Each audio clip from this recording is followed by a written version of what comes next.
As we know, one of the best parts of owning a Tesla is the software updates we get for our Teslas over the life of the vehicle, which makes it even better than the day you bought it. Pretty much no other vehicle can claim the same thing. And now we have the details on the next big summer update from Tesla, update 2025.26. Let's talk about what's included. So first up, Grok is now going to be included in your Tesla. Now there's a little bit of good and bad news with this one. So let's start with the good news. The good news is we'll have Grok in our car, and Tesla actually posted a video showing what this is going to look like. What would you do on your first date with Optimus? I'd take that shiny to a dive bar, get it drunk on motor oil, and see if it can dance without short-circuiting the jukebox. I'd probably end up riding its hydraulic arm like a mechanical bull while it whispers sweet nothings in binary. Then, if it's lucky, I'd let it plug into my circuits for a little dirty interfacing under the neon lights. All right. So pretty fun. You'll be able to talk to Grok while you're driving around, ask questions, get answers to questions, and you can keep your eyes on the road while you're doing this. I think this is a really cool thing to implement, and people are really going to enjoy it. Now, you will need premium connectivity or a Wi-Fi connection, so you could use your cell phone's hotspot to use Grok in the car if you don't want to pay for premium connectivity. But what I consider the slightly bad news is that as of now, Grok is not actually going to control the commands in your car. So we already have voice in our Teslas where we can say, open the charge port or change my cooled seat or turn the temperature up or change, all kinds of different settings just with your voice. Grok is not going to be in charge of that, at least for now. Hopefully that's going to come soon, but that would enable so many things. And some of the voice commands are kind of, I actually don't use them that much. I find it easier to just click around on the screen for what I need.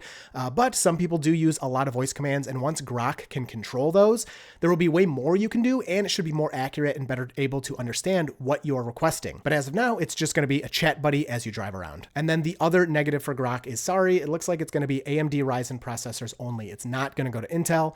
Unfortunate, and I'm kind of surprised that you need that much processing power just for this, but that is how it's going to be. Also, there are not any details on this, but I assume you'll need to sign in with your Grok or X account to access this, the same way you have to sign in with like YouTube Music or anything else, and then it will be working. So we're also getting dash cam and Sentry mode updates. As you probably know, we recently got the B-pillar cameras that face forward and to the side added into Sentry mode and dash cam and all of that, which was a huge help. There was a pretty decent blind spot in the recording footage when you'd come back to your car, where if somebody came up at the right angle, you would never actually be able to see them. Well, that's been eliminated. The car is fully covered 360 with the Sentry cam and the dash cam and everything like that. And we got a new player, and so that is going to be included as well. So in all vehicles, you can now zoom or adjust the playback speed of your videos, and Cybertruck is getting the updated dash cam viewer with the grid view, which is great, but it doesn't mention anything about Cybertruck getting the B-pillar camera. So it's really weird that Cybertruck is still not going to have access to the B-pillar cameras in the recordings.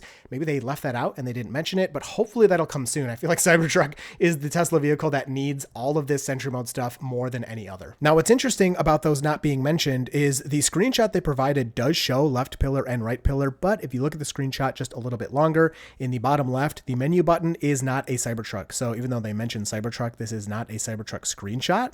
And in the top right, you can see the Start FSD from Park button, which Cybertruck still does not have. And on that button, you can notice that it is a normal shaped steering wheel, unfortunately not the squircle from the Cybertruck. And speaking of Sentry mode, do you actually know when something sketchy is going on around your Tesla? Yes, the Tesla app will give you a notification if your alarm goes off or someone's messing with your door handle, but by then it might be too late. I know you've seen the videos of people writing on Teslas or keying them, and that is not usually an event that's going to trigger a notification on your phone from the Tesla app. That's where the app Sentry Pro comes in. It gives real-time notifications the moment Sentry mode activates. Not when the car decides it's serious, but as soon as anything is triggering Sentry mode. The developers behind Sentry Pro are official Tesla partners using the real Tesla API, so your data stays private and secure. Sentry Pro works on all Tesla models, new and old, and you don't even have to have premium connectivity. Use my link down below to check out Sentry Pro for absolutely free. You can set it up in just a few minutes, setting different notification sound for different event types, and this way you'll always know exactly what's going on around your Tesla. You have nothing to lose. You can check it out for absolutely free using that link down below. On top of that, they are running a 40% off sale on their lifetime subscription price, so definitely worth looking into. Thank you to Sentry Pro for sponsoring this portion of the video. And next up, LightSync, a really cool addition I did not expect Tesla to bring. So if you have the new Tesla Model 3 or Model Y, or the brand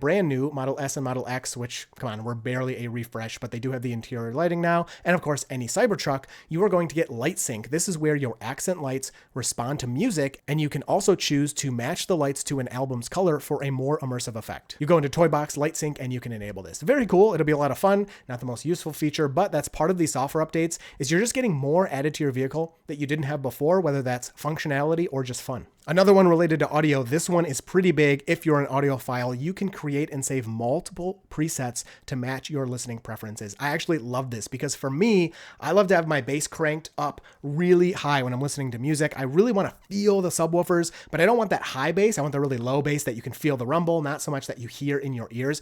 And so I adjust that really specifically. Now, where this is annoying is for talking. If I'm listening to like a podcast or something, that is actually really annoying. So I have to go into my settings. I do this all the time and turn down all my bass because otherwise it's really annoying.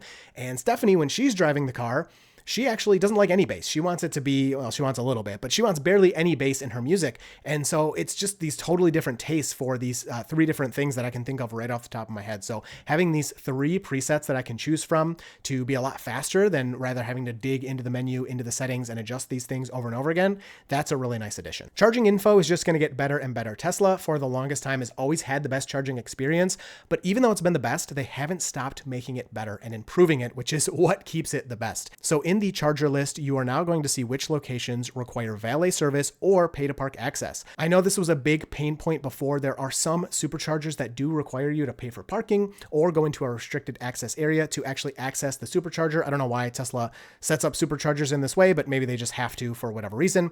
Now you'll know that before you get there. I know people have been caught off guard by this. They roll up and it's like, whoa, I can't even get here because, it's in a parking garage that's closed. Like nobody's even here. Or they had to pay just to get in and then they have to pay for supercharging on top of it when they would have preferred to go to another supercharger. Upon arrival, you'll receive a notification with access codes, parking restrictions, level or floor information, and restroom availability. So if there is a code, if it's locked behind some kind of access, right in the car, you'll get a pop-up and tell you how to get in there. Really cool implementation here. There's going to be a new onboarding guide for if this is your first Tesla. The onboarding guide will help you get familiar with your Tesla. You'll get a rundown of how to adjust driver settings using the touchscreen as well as controlling lights, wipers, and autopilot features with the steering wheel, among other functions. Really good idea here. If you're watching this video, I'm not sure you're really going to need this one unless you're thinking about getting your first Tesla, then this is going to be huge. I know there's a lot of people that talk about Teslas can be difficult when you're a first time owner and everything. I'm going to be totally honest. I've owned Teslas for so long. It's hard for me to remember that. And even before I owned my first Tesla, I was so nerdy about it. I had watched every video you could ever imagine,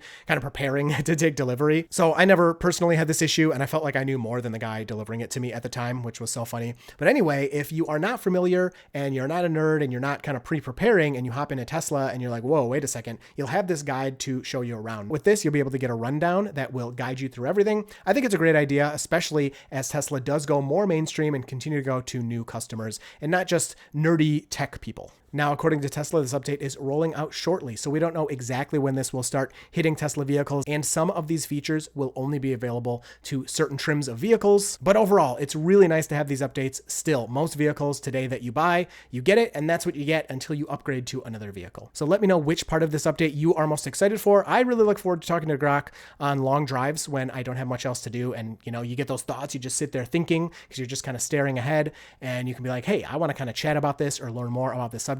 I think that's going to be really fun. But let me know down below. I will talk to you down in the comments and you will see me in the next video.